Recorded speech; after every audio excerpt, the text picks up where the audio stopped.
위대한 리더십은 사람과 세상을 움직이는 힘입니다. 다양한 분야에서 빛나는 리더들의 지혜와 경험을 함께 나누는 시간 더 인터뷰. 안녕하세요. 저는 진행을 맡은 김웅철입니다. 오늘 소개할 분은 방송 프로그램 공급 사업자, 이른바 PP 업계에서 독보적인 여걸로 불리는 분입니다. 말단 사원에서 시작해 유리천정을 뚫고 대표 자리에까지 올랐으며 업계 협회의 리더까지 역임하신 분입니다. PP 업계에서는 산 증인이자 여성 경영자의 장점을 유감없이 보여주고 계신 패션 전문 방송 동아TV의 박난 대표를 먼저 화면으로 만나보겠습니다.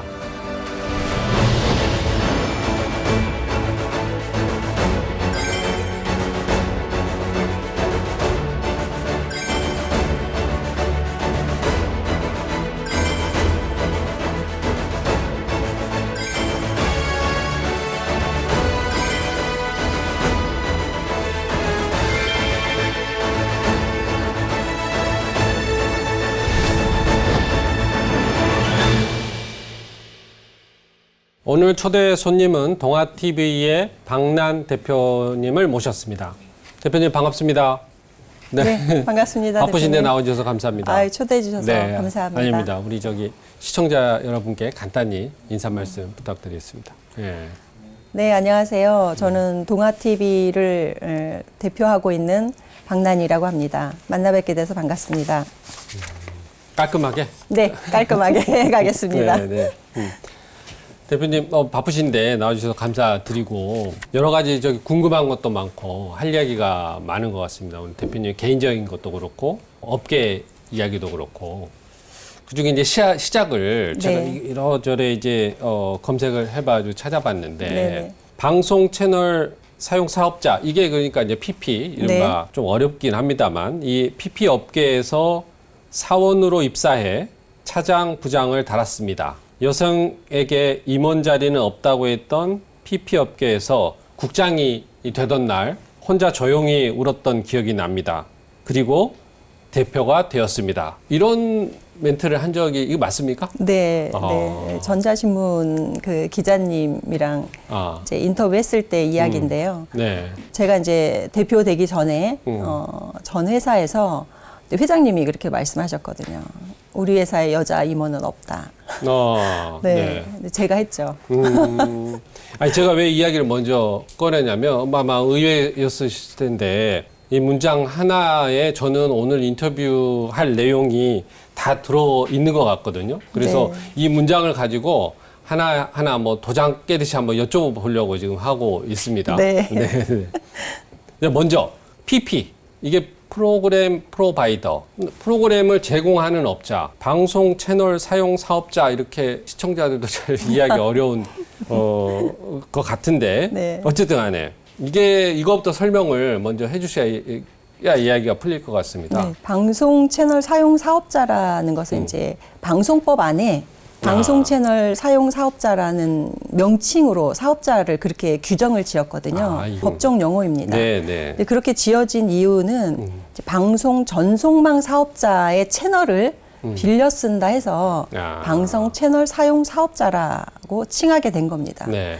일반 사람들한테는 어떻게 이렇게 소개를 하면 더 쉬울까요? 그러니까 이제 대한민국에서 보통 이제 시청료를 내고 보는 TV가 있지 않습니까? 시청료를 내고 보는 TV. 그 TV 안에 채널군들이 형성이 되어 있는데 그 채널군을 형성하고 있는 전문 PP 채널이라고 보시면 됩니다. 전문 PP 채널. 네, 예를 들면 뭐 예술 분야를 전문적으로 제작, 방송, 송출하는 회사가 있고, 뭐 저희처럼 여성 패션, 뷰티를 전문적으로 제작해서 방송해주는 이제 채널이 있고, 또 뭐 여행을 좋아하시는 분들은 전문 여행 채널을 찾아보시기도 하고, 또 낚시도 있고. 그렇죠. 네, 뭐 골프 좋아하시는 분들은 골프 채널을 찾아가듯이 그렇게 전문적인 컨텐츠를 제작해서 방송에서 시청자들에게 보여주는 역할을 하는 사업자들을 영화, 스포츠. 뭐 종교 채널도 있는 거고요. 네, 맞습니다. 그러면 시청자 여러분들한테 여러 가지 콘텐츠, 방송 콘텐츠를 제공해주는 공급자 그런 거는 거죠? 쉽게 이제 말씀드리면 플랫폼 사업자라고 말씀드릴 수 있죠. 알겠습니다. 네. 그런데 여기에서 이 업계가 그렇게 남성 중심인 사회입니까? 네, 그렇죠. 제가 약 30년 됐는데요. 30년 네, 한 되셨군요. 26, 7년 전 처음에 입사를 했을 때만 해도 여성 근무자가 거의 없었어요. 그때가 26, 7년 전이면 몇 년도? 1999년도, 2000년 밀레니엄 전 해였습니다. 네네. 네. 네, 그때 저와 같이 이제 프로바이더로 일하는 분은 2분 계셨고요. 저를 포함해서. 네. 그리고 전부 다 이제 남성이었고, 그다음에 이제 만나는 플랫폼 담당자들도 전국에 여성 담당자가 2분밖에 안 계셨어요. 그때 이제 전국에 플랫폼 사업자로 이제 등록이 되어 있는 사업자가 190개가 넘었으니까요. 190개가 지금 지역이 넘었는데. 통합되기 전의 일입니다. 190개가 넘었는데 거기에서 일하시는 분이 거의 여자가 없고 거의 남성분이었어요. 네네네. 그러니까 일한 직군이 그러면은 뭐 PD도 있을 거고 그러지 않습니까? 방송하니까. 약간 이제 제작하고 네. 이쪽 매체하고는 약간 좀 다른데요. 매체 네, 저는 쪽이니까. 이제 네. 매체 쪽 위주로 이제 일을 했습니다. 그러다 보니까 만나는 플랫폼 담당자와의 이제 비즈니스 B2B 쪽에서 일을 하고 있었고요. 네, 그래서 B2B 알겠습니다. 일을 하다 보니까 B2B 안에 PP 일을 하고 있는 여자 담당자도 뭐 거의 전무했고요. 네. 제가 미팅을 가는 그 플랫폼 담당자도 여자분이 전국에 2분밖에 안 계셨어요. 네, 그러니까 정말 귀한 사람들이었죠. 그렇게 되면 또 질문이 그렇게 남성 중심 사회인 그 업계에 왜 뛰어들게 되셨습니까? 제가 사실 경력 단절 여성이었거든요. 네, 이제 뭐 일을 하다가 잠깐 일을 쉬어서 하다가 쉬고 계셨군요. 다시 이제 뭐 추천을 받아서 입사를 하게 된 케이스여가지고 뭐 이 직군이 좋아서 뭐 이 직군을 잘 알아서가 아니라 그냥 해야만 하는 일이었거든요. 네. 그래서 어려움도 많았죠. 네, 그러셨군요. 네. 소위 대표까지 되셨다고 그러면 아까 이제 국장도 눈물을 흘릴 정도였는데 네. 대표까지 이제 되셨고 이른바 유리천정을 깼다라는 표현을 쓰지 않습니까? 뭐랄까요? 그 남성 중심 사회에서 본인을 드러내기 위해서 여러 가지 노력을 뭐 패션부터 시작해서 노력을 많이 하셨다고 들었어요. 그 소개를 좀 해주시죠. 네. 이제 제가 사실 입사는 총무부로 입사를 했는데요. 한 3개월 정도 지나서 내부에서 이제 바로 인사발령을 플랫폼 마케팅 사업부로 인사발령을 내신 거예요. 그러니까 이 산업을 잘 이해도 못하는 상태에서 마케팅 부서로 인사발령이 나니까 저는 이제 개인적으로 그만둬야 되나? 약간 이런 생각을 하게 됐어요. 그런데 그래도 한번 부딪혀보자 이런 마음으로 마케팅은 더 남성적인 해본 적이 사회니까. 없었으니까요. 그래서 부딪혀보자. 그리고 이제 치마 정장을 딱 사서 처음으로 출장이라는 걸 갔는데 치마 정장. 구두를 신고 이제 그 일반적으로 여성분이 서류 가방을 들고 네. 미팅을 했어요. 근데 제가 일어서서 처음에 인사를 하니까 그분이 좀 시선이 되게 불편해 하시는 게 느껴지는 거예요. 제가 키가 좀 크다 보니까 키가 170이거든요. 그렇습니까? 네, 키가 170인데 구두를 신으니까 더 큰 거였죠. 그래서 이제 시선을 이제 저를 올려다보는 시선이 되니까 좀 불편하셨나 봐요. 그때 살짝 불편했었던 걸 제가 좀 느꼈고 그리고 이제 치마 정장을 입다 보니까 안내돼서 앉고 일어서고 이러는 과정이 제가 너무 불편하더라고요. 그래서 돌아와서 이제 생각을 좀 했죠. 이게 뭔가 변화를 줘야지 제가 이 일을 할 수 있겠구나. 그래서 바지 정장으로 이제 구매를 하고 그다음에 이제 안에 브라우스보다는 셔츠를 입어야 되겠다. 그래서 그때는 이게 여성용 셔츠가 그렇게 많지가 않았어요. 지금은 디자인도 많아지고 종류가 많아졌는데 그때는 여성용 셔츠를 남성복 맞추는 곳에 가서 7벌을 맞췄어요. 월요일, 화요일, 수요일, 목요일, 금요일, 토요일. 요일별로 따로 입으시려고. 혹시 몰라서 하나 더 일요일에서 7장을 맞췄고요. 이제 그 이야기를 이제 디자인하는 후배한테 내가 이렇게 복장을 좀 바꾸려고 한다. 그랬더니 그러면 선물로 성공하라고 넥타이 2개를 만들어줬어요. 왜냐하면 여성용 넥타이라는 게 없었거든요. 그때는. 여성용 넥타이하고 남성용 넥타이하고 조금 다릅니까? 그러니까 이제 깃이 다르니까 두께를 이제 이 깃에 채우면 이게 올라가는 거예요. 그래서 아주 얇게 네. 아주 심플하게 그 타이 2개를 해줬는데 처음에는 그거 하기가 좀 부끄럽더라고요. 그래서 어느 날 이제 그래도 용기를 내서 한번 하고 갔는데 그 넥타이가 인기를 끌게 된 거예요. 반응이 굉장히 좋았나 보네. 타이를 매셨어요? 이렇게. 그래서 굉장히 좋게 봐주셔가지고 그게 저의 시그니처 룩이 돼버린 거죠. 아하, 네. 그리고 넥타이와 매일 바뀌는 색깔 셔츠. 그다음에 이제 검은색 슈트 정장이 저의 이제 시그니처 룩이 됐는데요. 이제 이게 일을 하다 보면 타이가 이렇게 좀 흔들리잖아요. 그래서 남성들이 타이핀을 매지 않습니까? 맞습니다. 그래서 이제 남성 그 액세서리 코너에 가서 타이핀을 하나 사려고 했는데 여성용 타이핀이 없는 거예요. 그래서 남성용 타이핀을 이제 개구리 모양으로 하나 구매를 했는데 여성 기치 솔기가 남자랑 반대로 돼 있다 보니까 타이핀을 꼽으면 이게 뒤집어야지만 꼽히는 거예요. 어떻게? 그래서 그 개구리가 이렇게 항상 거꾸로 뒤집어져서 물구나무를 설 수밖에 없는 상황이어서 아마도 그 개구리가 굉장히 힘들었을 겁니다. 재밌네. 지금은 많이 있습니까? 지금은 많아졌어요. 네, 지금은 이제 버튼식으로 꼽는 것도 좀 생기고, 그다음에 셔츠 단추에 끼우는 것도 있고 이래서 좀 다양해졌는데, 그때는 그런 액세서리들이 좀 귀했던 때였던 것 같아요. 오늘 좀 그런 모습을 봤으면 좋았을 뻔했는데 좀 아쉽습니다. 네. 지금 현재 세계 채널의 PP에 지금 대표를 맡고 계시는데 동아 패션 전문 동아 TV, 폴라리스 TV, 그다음에 디스토리. 네네. 법인은 다 따로 지금 되어 있고요. 법인이 다 따로 있는데 그걸 세 개를 동시에 지금 대표를 맡고 계시어요? 네, 맞습니다. 세 개의 채널의 특징적인 거 좀 소개를 해주시죠. 네. 제가 처음에 동아 TV 입사를 했을 때. 폴라리스 채널하고 2개가 이제 있었어요. 그래서 회사에서는 2개의 법인 대표를 맡아서 줬으면 좋겠다라고 말씀해 주셔가지고 처음에 시작을 이제 2개 법인으로 시작을 했고요. 그리고 이제 채널 2개가 좀 어느 정도 안정권에 들어서서 제가 이제 하나를 더 만들게 됐죠. 이제 그게 디스토리입니다. 네.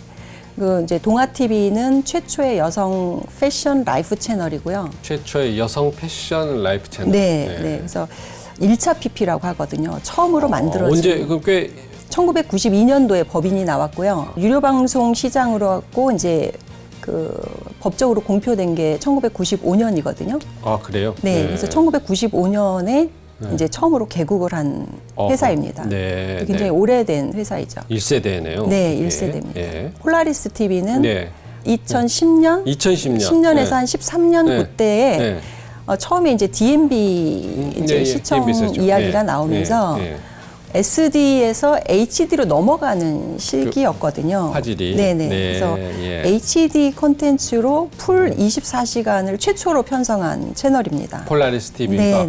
어떤 콘텐츠가 있는 소개를 해주시죠. 여행 전문 콘텐츠입니다. 네. 그래서 국내에 있는 이제 유수한 가볼 것들, 그다음에 대한민국의 아름다운 경치 소개, 그리고 전 세계에 가볼 만한 곳들을 주로 이제 제작하고 편성하고 또 좋은 콘텐츠들이 있으면 구매해서 시청자들에게 보여주는 콘텐츠인데요. 요즘에 여행들 많이 다니시잖아요. 그렇죠. 여행 좋아하시는 분들이 꾸준히 시청하시면 좀 도움을 많이 받으실 수 있는 채널입니다. 힙한 것도 이게만 소개시켜 주시면. 그렇죠. 그러면 뭐 여행 사업도 같이 하실 수도 있고 그런데 그거는 아니시고. 이제 코로나가 있기 전에 이제 여행사랑 같이 상품을 개발해서 그렇죠. 상품 개발. 그곳을 소개한 적이 있는데요. 그게 최초로 시칠리아 섬 여행 상품이 만들어졌던 이태리에 있는 시칠리아 섬 여행 콘텐츠가 있는 거? 처음으로 같이 상품을 개발하기도 했던 콘텐츠입니다. 여행 전문이고. 디스토리는 버라이어티, 그다음에 해외 드라마물을 편성하고 있습니다. 그러시군요.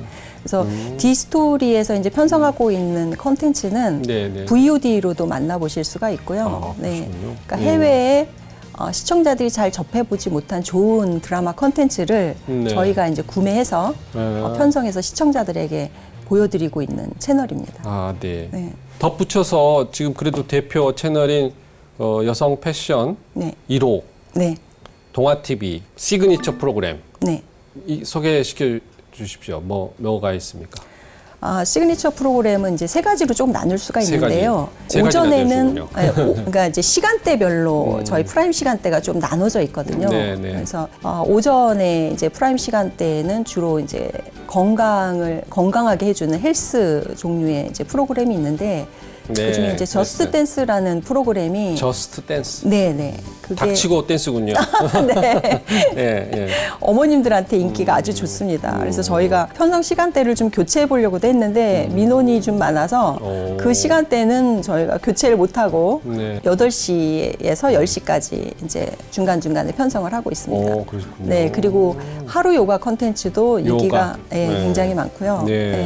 그래서 그게 이제 오전 타임에는 시그니처 컨텐츠고요. 오후, 점심 이후로는 이제 저희 패션 전문 채널이다 보니까 국내에서 유수한 이제 디자이너들의 패션쇼를 저희가 보내드리고 있고요. 해외에서 지금 2025년도 SS 컬렉션들 최근에 이제 파리 컬렉션 저희가 촬영해온 것들이 지금 편성돼서 나가고 있고요. 그리고 이제 4월 달에 브라이덜 쇼라고 해서 웨딩 쇼. 네. 웨딩. 웨딩 이제 지금 5월이면 5월의 신부들이 많이 기다리는 계절인데 그런 시즌에 맞춰서 저희가 전 세계에서 웨딩 쇼가 이제 최신 정보로 저희 채널에서 보실 수 있습니다. 저희가 전 세계 그 패션쇼에 프레스권을 저희가 갖고 있거든요. 네. 세계 패션쇼에서 대한민국에는 동아TV로 프레스권이 나옵니다. 그래서 저희가 직접 촬영팀들이 다 가서 직접 다 제작을 하고 그리고 좋게 편집을 해가지고 시청자들에게 보여드리고 있죠. 그리고 이제 7월 되면은 이제 마이애미 쇼라고 스임 쇼가 있는데요. 그것도 저희가 이제 풀 UHD로 제작을 해서 그러면 미국의 마이애미로 가십니까? 네, 직접. 네, 그래서 그때는 꼭 한번 따라가서 보고 싶어요. 초대할 수 있으면 초대하도록 하겠습니다. 그래서 그런 전 세계의 핫한 패션쇼 현장을 실감나게 안방에서 보실 수 있는 그런 시그니처 컨텐츠입니다. 그리고 저녁에는 이제 청소년 보호 시간대라 그래서 란제리 쇼가 있는데요. 전 세계 이제 빅토리아 란제리 쇼가 굉장히 유명하거든요. 네, 거기 어디서 하는 겁니까? 그거는 빅토리아. 이제 파리에서 할 때도 있고요, 뉴욕에서 할 때도 있습니다. 그러면 이제 그 콘텐츠를 이제 저희가 저녁 시간대 편성을 해서 보내드리고 있습니다. 오전, 오후, 저녁에 각각의 시그니처 프로그램을 갖고 계시군요. 네. 부럽습니다. 대표님의 이제 인생 컷? 인생 사진을 저희들이 한 3장 정도 요청을 했는데 그거 보시면서 말씀 나누시겠습니다. 보이시죠? 이거는 베트남 국기가 보이는 거 보니까 어디 같이 업무 협약을 베트남에 가서 체결하신 것 같은데 네, 맞습니다. 소개를 해주시죠. 네, 맞습니다. 동아TV 대표를 2017년도에 2017년. 제가 맡았고요. 저 사진은 2018년도에 이제 베트남에서 이제 체결한 MOU 체결 사진인데요. 베트남 VTV, 국영TV 자회사와 현지에서 컨텐츠를 제작, 공급, 유통하는 MOU 체결이었어요. 현지에서? 네네. 그게 이제 왜 그렇게 체결을 했느냐면 저희가 이제 제작하고 있는 컨텐츠를 이제 뭐 판매만 해도 뭐 유희의 재화를 저희가 이제 단시간에 벌어들일 수 있지만 그거는 이제 단발성이잖아요. 관계라는 게 계속 유지가 돼야지 되는데 그래서 지속적으로 관계를 유지하기 위해서 저희 제작 그런 역량과 그다음에 제작의 어떤 기획력 그리고 문화 콘텐츠의 어떤 내용 이런 것들을 1억 명이나 되는 그 베트남 국민들과 대한민국의 우수한 문화, 패션, 뷰티 내용들을 같이 공유하고 싶어서 MOU 체결을 한 일입니다. 이제 제가 느낀 게 동남아의 교두보로 삼아야 되겠다라는 생각을 하고 진행을 했던 부분이고요. MOU 체결을 하면서 이게 시작점이구나. 동아TV가 글로벌하게 세계로 나아갈 수 있는 시작점이 될 수 있겠구나. 라고 생각한 아주 저한테는 굉장히 의미 있는 날이었습니다. 그래서 이제 저 사진을 꼽아주셨군요. 그러니까 거기 현지에서 제작을 하는 겁니까? 네. 같이 이제 공동 제작을. 공동 제작.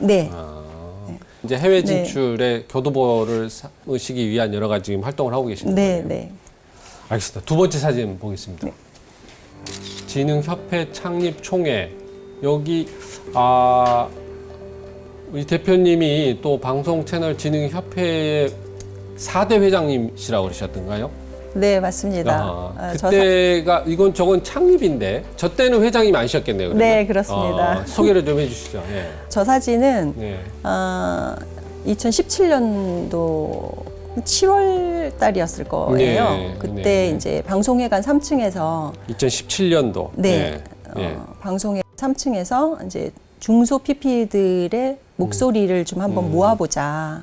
그런 그 애잔한 목소리를 모아보자. 네, 뭐 거대 커다란 목소리에 늘 묻혀가는 이 중소 PP들의 열망과 애정을 좀 들려드릴 수 있는 방법을 좀 찾아보자. 그런 마음으로 이제 중소 PP 사업자들끼리 모여서 결성을 한 그러면은 거고요. 방송 채널 진흥 협회라는 거는 중소 PP들의 협회라고. 네, 그렇게 말씀드릴 수 있습니다. 네. 그곳에 제가 4대 회장을 역임하게 된 겁니다.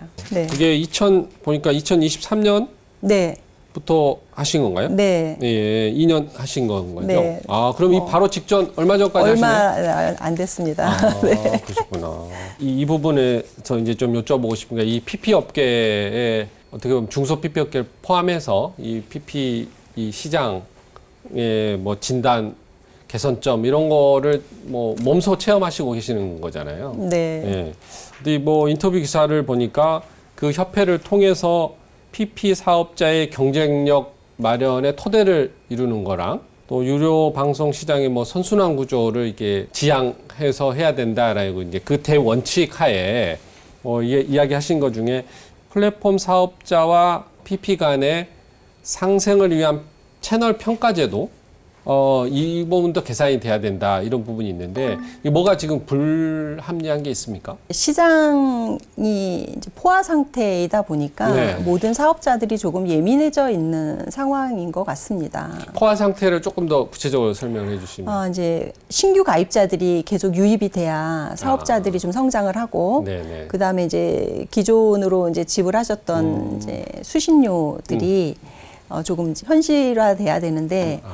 지금 평균적으로 한 2,300,000 원? 전체 시장의 아르푸가 10,000원이 안 됩니다.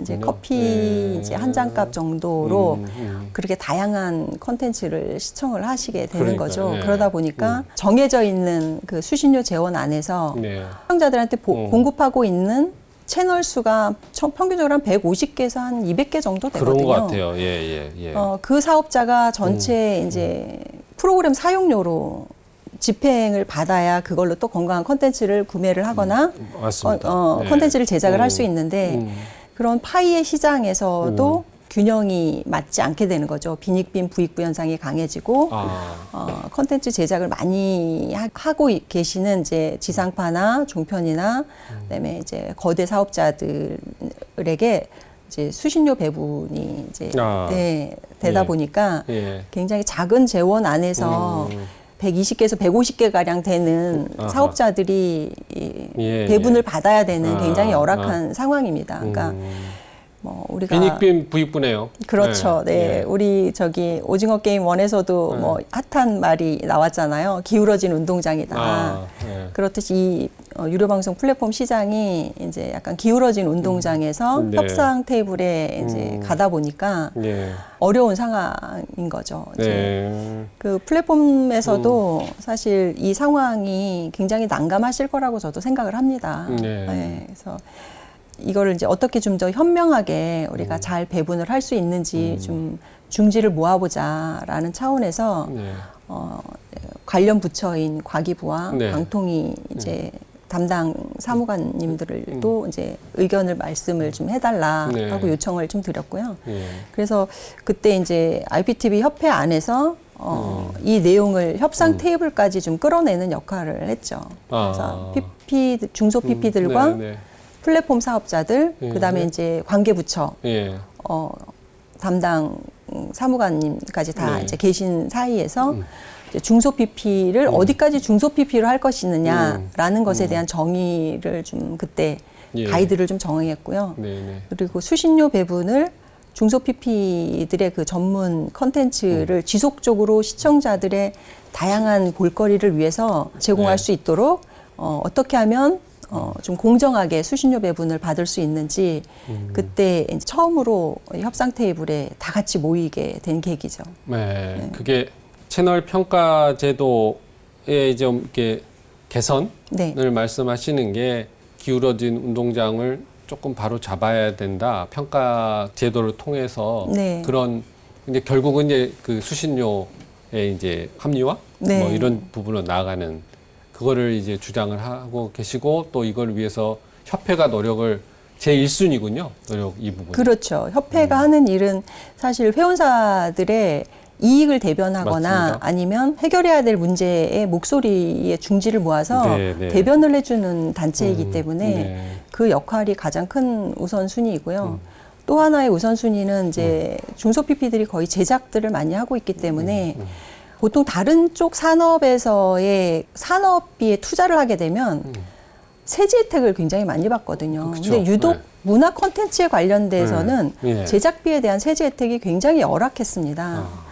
그거에 대해서 이제 세제 혜택을 좀 더 받게 해달라라는 요청을 하게 됐고 네. 그게 최근에 바뀌었죠. 뭐 3%에서 지금 15%까지 세제 혜택이 늘었으니까 예, 이 부분은 이제 굉장한 성과라고 좀 볼 수 있습니다. 그 부분은 저기 중소 PP만을 위한 거는 아니고 그렇죠. 전체 이 제작하는 방송 프로그램 제작에 대한 세제 혜택을 말씀하시는 네, 거죠? 맞습니다. 네. 과제가 많은 것 같습니다. 더 띄워주셔야 될 것 같아요, 대표님이. 네. 세 번째 사진 볼까요? 네.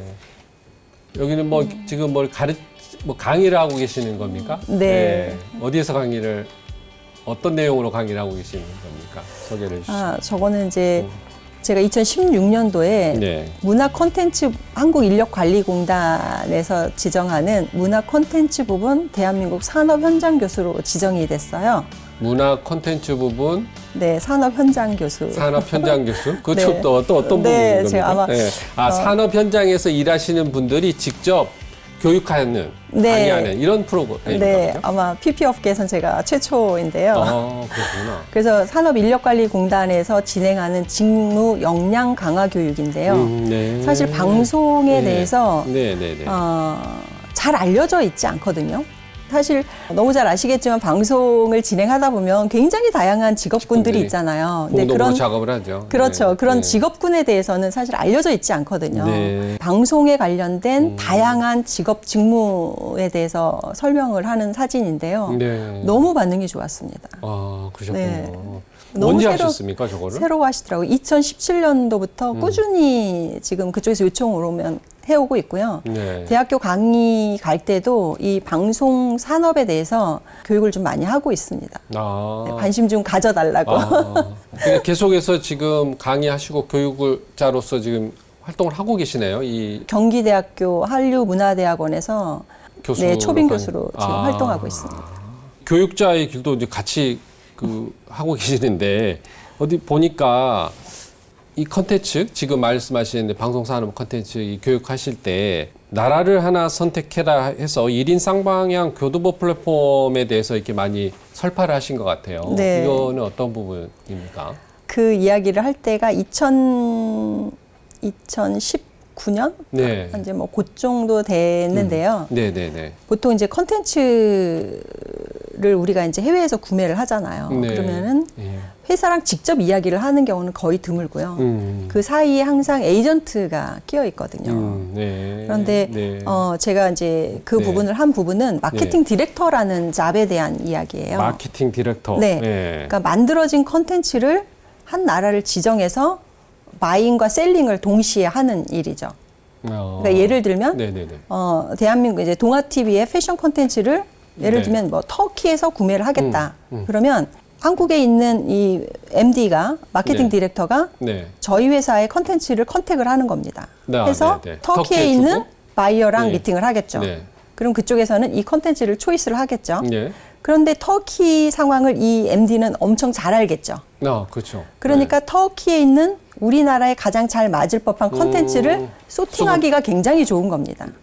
네. 예. 그래서 그런 좋은 컨텐츠들을 발굴해서 한국에서 그 컨텐츠를 필요로 하는 네, 회사에 공급을 할 수 있는 거죠. 그래서 한 나라의 문화와 방송에 대한 어떤 그런 소비 성향 이런 것만 잘 파악을 하면 하나 일 가지고도 세계를 다니면서 자기의 역량을 키워서 생활할 수 있는 거죠. 그래서 제가 네. 학생들한테 일을 그렇게 쉽게 설명을 하다 보니까 그런 이야기를 하게 된 것 같습니다. 마케팅 디렉터는 현재 지금 있는 직군이잖아요. 지금 있습니다. 이제 주로 뭐 드라마, 그 다음에 뭐 영화 이런 콘텐츠 안에 그런 직군들을 가지고 있는 분들이 계시고요. 네. 또 따로 개별적으로 프리랜서로 움직이시는 분들도 많이 계십니다. 네. 네, 프리랜서도 충분히 할 수 있는 부분 네, 같아요. 거의 프리랜서들이 많다고 보시면 될 겁니다. 여성분들의 직군으로서 추천도 많이 해주신 것 같아요. 이 네. MD 방송 MD에 대해서. 네, 2015년도에 전 세계 그 콘텐츠 쇼가 깐에서 열리거든요. 밉 TV라고. 그때 제가 가르쳤던 학생들이 다 캐리어를 끌고 거기 트랜스퍼하는 공항에서 다 만난 거예요. 그래서 제가 물어봤어요. 어디서 오는 길이니? 저 티프콤에서 옵니다. 일본에서 옵니다. 홍콩에서 옵니다. 어디서 옵니다. 이러면서 거기서 다 모여가지고 같이 드골공항까지 비행기를 타고 간 적이 있습니다. 제자들의 성공하는 네, 너무 멋있더라고요. 감격이었겠습니다. 네, 너무 멋있더라고요. 앞으로 더 이 부분이 굉장히 전망이 커질 것 같습니다. 특히 이제 잘 해야 될 것 같습니다. 왜냐하면 지금은 이제 그때만 해도 디지털이 이렇게 활발하지 않았기 때문에 사람의 손으로 전부 다 작업을 하고 했는데 지금은 이제 파일을 보내서 트레일러 영상을 파일로 보내서 컨택을 하는 경우들이 많아졌기 때문에 그 안에서 자기 직군을 조금 더 세밀화시켜서 자기만의 어떤 강점을 좀 찾아낸다면 나쁘지 않은 직군이라고 생각합니다. 네. 저도 머리에 담아두겠습니다. 네.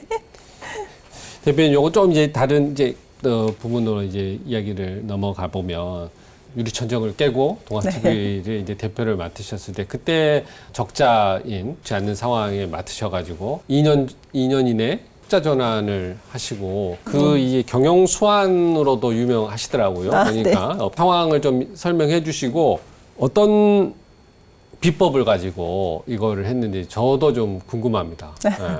좀 많이 부끄러운데요. 제가 이제 동아TV 대표로 2017년도에 입사를 해서 제가 처음에 받아본 게 재무제표였어요. 재무제표가 거의 정말 말씀 안 드려도 아시겠죠. 그런 상황이었습니다. 그리고 남은 자금을 보니까 한 달 정도밖에 운영할 수 없는 자금이었어요. 또 플랫폼 담당자들과 이제 몇 군데 전화를 해봤더니 여러 가지 평가 역량에서 더 이상 물러설 수가 없는 퇴출 1순위 채널로 이제 낙인이 찍혀 있는 상황이었습니다. 또 이제 하나의 가장 큰 문제가 직원들 같이 근무를 해야 되는 이제 직원들의 이제 어떤 그런 업무 파악을 해야 되는 상황이었는데 직원들이 되게 힘들어하는 겁니다. 그렇게 된 데에는 직원 개인들의 어떤 상황도 있었겠지만 회사가 정확하게 일을 부여해주지 않고 그런 역량을 발휘시키지 못한 그런 가장 큰 잘못이 있었죠. 그래서 제일 먼저 한 게 이제 재무제표를 건강하게 만드는 부분이었어요. 이제 플랫폼의 신뢰도 바닥인 거는 제가 움직이면 되겠다라는 생각을 했어요. 뭐 더 이상 뒤로 밀려날 곳이 없었기 때문에 또 저는 열심히 할 거기 때문에 앞으로 좋아지겠다라고 생각을 했고 직원들은 일단 1대1로 인터뷰를 좀 해봐야 되겠다. 그래서 업무일지를 제가 쓰게 했어요. 업무일지를 쓰게 하고 그 내용을 가지고 개별 인터뷰를 했어요. 제가 느낀 건 자기 업무가 무엇인지 정확하게 몰랐다는 거. 그 다음에 그 업무가 얼마나 중요한지 몰랐다는 거. 그리고 각 부서별로 공유하지 않았다는 거. 그게 회사가 돌아가지 않는 또 그 업무들이 원활하게 진행되지 못한 그런 가장 큰 요인이라는 걸 발견하게 됐고요. 그래서 개별 인터뷰를 통해서 잘하는 거, 그러니까 장단점을 가려내고 업무를 재배치시켰거든요. 업무가 이 회사에서 얼마나 중요한지, 당신이 이 일을 해내는 것이 이 회사에 얼마나 중요한지를 인식시켰어요. 그리고 나서 자기 업무에 대해서 알고 자기 업무가 얼마나 중요한 걸 알게 되면서 다른 부서와 업무를 어디까지 공유해야 될 거를 판단하게 하는 일을 훈련을 시킨 거예요. 그러니까 예. 제작팀이랑은 예. 어디까지 공유를 해야 되는지, 예. 내부 직원끼리는 어디까지 공유를 해야 되는지, 문서는 어떻게 만들어야 되는지, 자기가 하는 일을 어떻게 잘 표현해서 자기가 제대로 평가를 받을 수 있는지, 이런 것들을 집중적으로 하다 보니까 한 사람 한 사람이 되게 건강해지기 시작을 했어요. 뭐 물론 잘 따라오는 직원도 있었고, 되게 힘에 겨워하는 직원들도 있었거든요. 그러겠죠. 어쨌든 한 3개월에서 한 6개월 정도 하다 보니까 이탈자가 좀 생겼어요. 네, 제가 이제 네. 업무 속도를 좀 이제 빠르게 하다 보니까 네. 그래서 그 이탈된 직원들의 자리에 제 속도에 맞춰서 일해줄 직원을 새롭게 이제 영입을 시키면서 자연스럽게 한 70% 정도가 바뀌었어요. 그리고 바뀐 그 직원들과 기존에 이제 잘 따라와준 직원들이 1년 동안 정말 열심히 일을 했거든요. 일을 하고 나니까 1년 만에 2018년도 12월 사업 보고를 하는데 동아TV 역사상 처음으로 흑자가 난 겁니다. 그때 직원들도 너무너무 좋아했어요. 대표님 하니까 되네요? 약간 이런. 너무 영화 같은 이야기 같은데. 네. 이 내용은 사실 데이터로 나와 있는 거여가지고 이렇게 신나는 혁신이라는 책에도 동아TV 그 일화가 좀 들어가 있고요. 모 신문사의 기자분의 인터뷰에도 그 내용이 들어가 있습니다. 재무제표 안에서도 흑자 전환을 한 게 나와 있기 때문에 그건 제가 거짓말을 할 수가 없는 부분이고요. 지금도 직원들이 저희 회사의 가장 큰 자산입니다. 네. 아이고, 자산으로 만드셨네요. 그러니까. 네, 부끄럽습니다.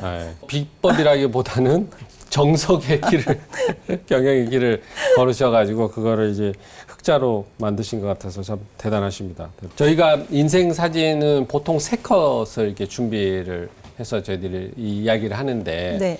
처음으로 우리 대표님한테는 이제 4번째 사진이라고 할까요? 네. 영상인 것 같긴 한데 네. 한번 이거 보시고 어떤 이야기 좀 설명해 주시죠.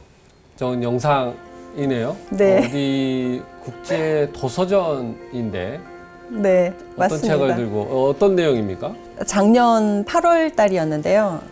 코엑스에서 서울 세계 도서 대전이 열렸어요. 매번 열리지 않습니까? 저도 한 번씩 갑니다만. 네, 제가 창작 소설을 냈는데 신인 작가로 2시간 사인회를 할 수 있는 기회가 주어졌습니다. 그래서 이제 제 책을 구매한 독자분들과 함께 세레모니를 한번 한. 어떤 책인데 그냥 내는 것도 아니고 네. 그 작가 사인회까지 그쪽에서 마련해 줬을 정도 되면은 상당한 작품인 것 같은데. 아니, 그렇진 않고요. 어떤 작품입니까? 저걸로 사진으로는 잘 이렇게 파악이 잘 안 되는데. 옥상 상담소라는 창작 소설을 하나 냈습니다. 아하, 소설이군요. 네. 옥상 상담소. 네. 옥상에서 상담하는 내용입니까? 네, 그 옥상에서 하는 이야기가 좀 나오긴 하는데요.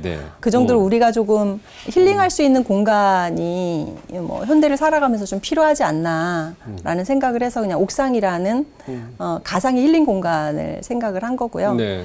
다세대 주택들이 밀집되어 있는 조그만 골목길 풍경 이야기를 담은 내용입니다. 좀 더 네. 스토리를 좀 이야기를 해주시죠. 네. 줄거리라고 할까요? 네. 이 안에는 5분의 캐릭터가 나옵니다. 5명의. 네.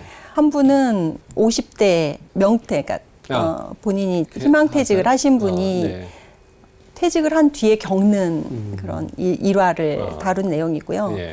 하나는 70대 노인 부부인데 예전에 너무 순수한 사랑을 지금까지도 와이프를 보면 설렌다는 그런 순수한 사랑을 하시는 어르신의 이야기가 한 분 계시고 소설 같은 이야기네요.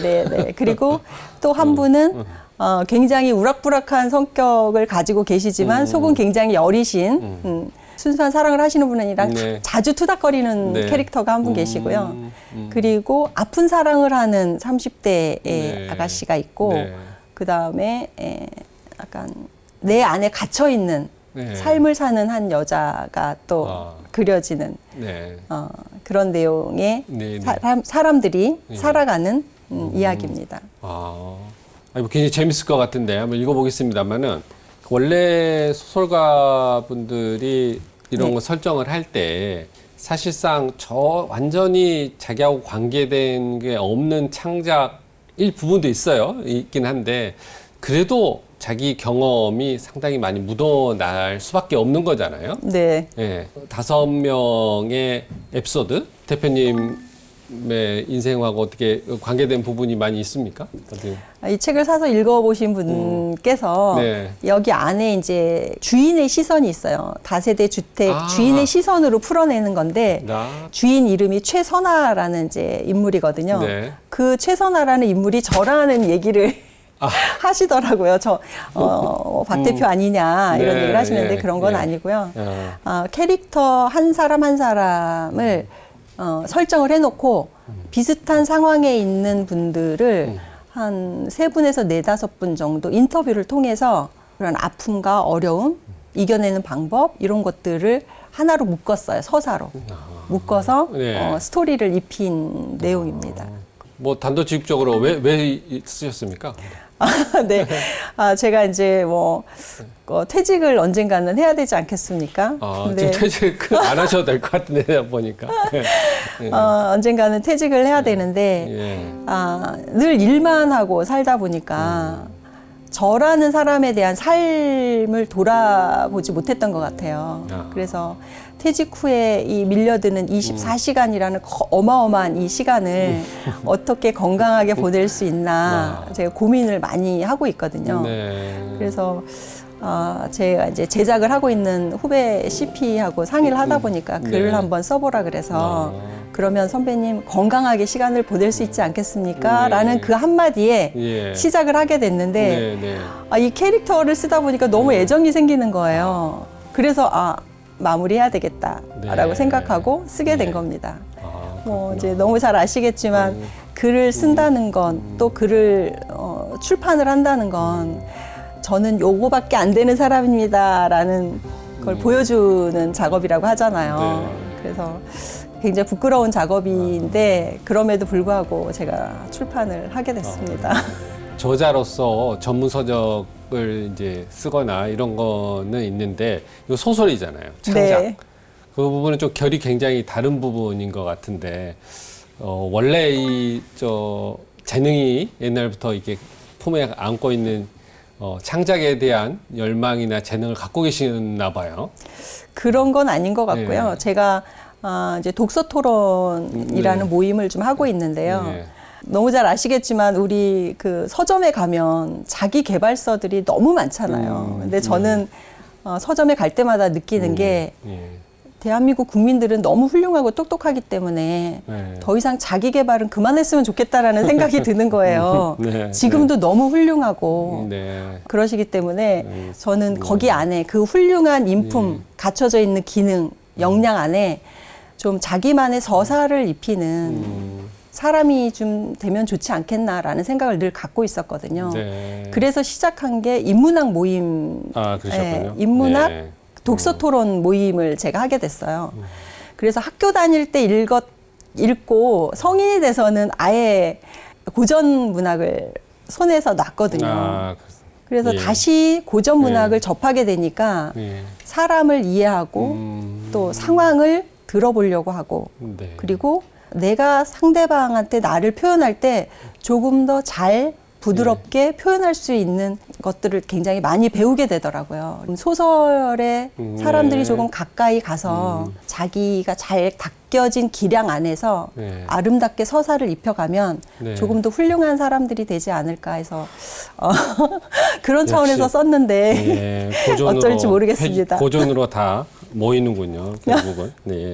경영자 지금 현재 계시고 또 교육자 하고 계시고 작가도 하시고 가장 애정에 가는 직업은 뭡니까? 작가시죠? 아닙니다. 아닌가? 저는 그냥 방송인이고요. 이 방송을 너무 사랑합니다. 대한민국의 이 유료방송 시장을 너무 사랑하고 이 유료방송 시장이 저는 계속 잘 유지가 됐으면 좋겠다는 생각을 갖고 있습니다.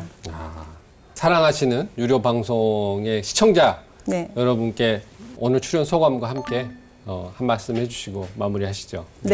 대한민국의 유료방송 시장이 이만큼 잘 성장해온 데는 시청자들의 애정과 관심과 거실에서 한 번쯤 리모컨으로 ON을 켜주셨기 때문에 네. 지금까지 가능했던 것 같습니다. 네, 네. 물론 글로벌 OTT의 그 무수히 많은 컨텐츠를 볼 수 있는 기회가 많이 있으시겠지만 그래도 애정을 가지시고 네.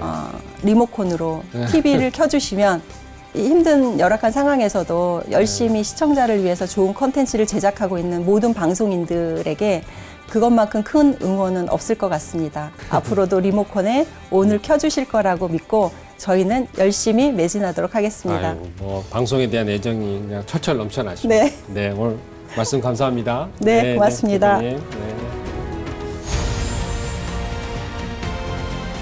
안녕하세요, 시청자 여러분. 동아TV 대표이사를 맡고 있는 박난입니다. 동아TV를 애청해주신 시청자 여러분과 유료방송 시장에서 플랫폼을 통해 방송을 시청해주신 모든 시청자 여러분께 진심으로 감사드립니다. 유료방송 시장이 많이 어렵습니다. 여러분들께서 시청해주신 시청 방법이 방송 제작 현장에서 열심히 일하고 있는 모든 분들에게 큰 응원이 될 거라고 생각합니다. 저희 방송을 하는 모든 방송 제작 인력과 운영자들은 시청자들에게 건강한 시청 프로그램을 제공하기 위해 열심히 노력할 것입니다. 시청자 여러분, 오늘도 TV 리모컨 ON 켜주시길 부탁드립니다. 그리고 동아TV도 많이 사랑해 주시길 바랍니다. 감사합니다. 오늘은 PP업계의 유리천정을 깬 여성 리더 박난 대표와 여러 가지 이야기 나눠봤습니다. 욕심과 재주가 절묘하게 결합하면서 멋진 성과를 내고 있는 박난 대표를 보면서 같은 방송 경영자 입장에서 많이 부러웠습니다. 경영자로서, 교육자로서, 작가로서 다방면에 도전에 나서고 있는 박 대표님을 저희 지방자치 TV도 함께 응원하겠습니다. 감사합니다.